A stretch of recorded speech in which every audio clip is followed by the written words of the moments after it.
Hey guys, I'm here with Lorraine Looney, one of the counselors here at the Babb Center, and one of our areas of work is focusing on addictions, alcohol and substance use.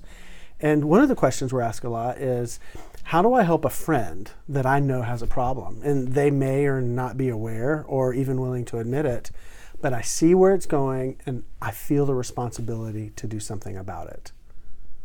So the first thing I would say is equip yourself with the tools that you need to help this person. Mm-hmm.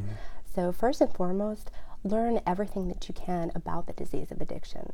Get some information. One really good source of information is the SAMHSA website. That's samhsa.gov. It's the Substance Abuse and Mental Health Services Administration website. Okay. And they've got a lot of really great tools and resources there for friends and family That's a members. great idea. The next thing I would say would be have some boundaries. So you want to work on supporting the person with the addiction without supporting their addictive behaviors.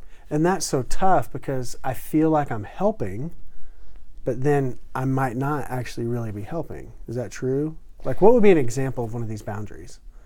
So one example might be, let's say you have a coworker who has a problem with alcohol, for example, Okay. and that coworker has maybe not shown up to work and has asked you to make an excuse to the boss of why they haven't shown up.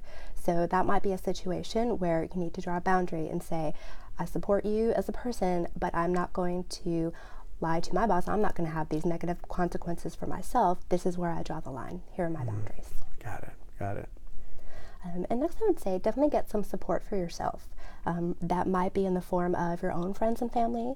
That might be in the form of your own counselor. That might be in the form of 12-step meetings. You know, a lot of times people will want to help somebody with an addiction, but they don't realize that there are 12-step meetings for friends and family members, specifically for friends and family members. Yeah.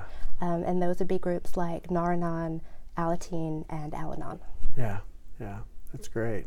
I know in our community there's a lot of Celebrate Recovery groups, and in those groups they have places for friends and family to also be a part. Absolutely. All right, what else? What else should I do as a friend or as a family member? Yeah, so I'd say when it's time, when you feel like it's the right time to communicate directly with that person, definitely be direct. Talk to the person one-on-one at first. Be real careful to show respect for the person. Again, you want to support the person without supporting the addictive behaviors. Show respect. Be careful to kind of avoid attack that might lead to just denial or somebody being on the defensive. Avoid any name calling, things like that, but give specific concrete examples of how that person's addictive behaviors have affected you personally. Got it. So you're not really attacking them, even though some of the things you might be saying are true. It's you're stepping back and trying to help them see what their choices and how it's impacted me. Right. So to give you an example, let's say that you were my brother and you maybe missed my daughter's birthday party because of some addictive behaviors. Then I would go to you and say, Jason, last week you missed the birthday party, and that really made her upset. She was expecting you there. She was very, very sad. That's how it affected her. And for me as her mother, that really made me very angry that you made her feel so sad. So that's being direct, explaining how it affects you without attacking. That's great. Great idea. And then last thing I would say would be to consider if an intervention is appropriate.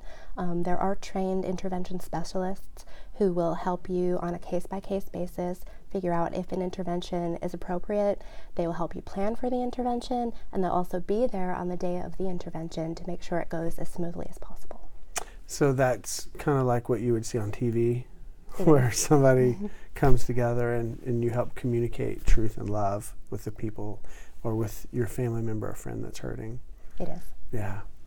Well, thanks so much for sharing these tools and these tips, and I hope that you found it beneficial, that you can step forward and provide help and care in the way that they need if you have a friend or a family member that's struggling with addiction.